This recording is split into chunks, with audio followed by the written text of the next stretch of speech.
ভেনেজুয়েলার president Nicolas মাদুরোকে আটক করার পর তৎপর ট্রাম্প প্রশাসন। রয়টার্স জানায় মার্কিন তেল কোম্পানির শীর্ষ কর্মকর্তাদের সঙ্গে বৈঠকের প্রস্তুতি চলছে।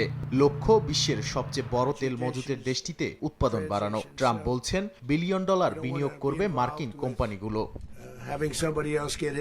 তবে বাস্তবতা ভিন্ন।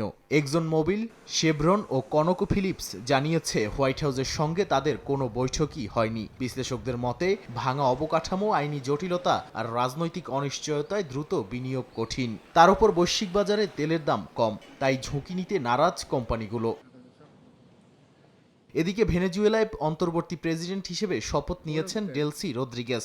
আসন গ্রহণের পরেই মন্ত্রিসভার বৈঠক ডাকেন রদ্রিগেজ। তিনি ট্রাম্পের হুমকির পর যুক্তরাষ্ট্রের সঙ্গে সহযোগিতার বার্তা দিলেও সেনাবাহিনী ঘোষণা দিয়েছে সর্বোচ্চ সতর্কতার। তবে আগামী 1 মাসে দেশটিতে নির্বাচন দেওয়া যাবে না বলে জানিয়েছেন মার্কিন প্রেসিডেন্ট। বলেন দেশটিতে সবকিছু সংস্কারের পরেই নির্বাচন সম্ভব।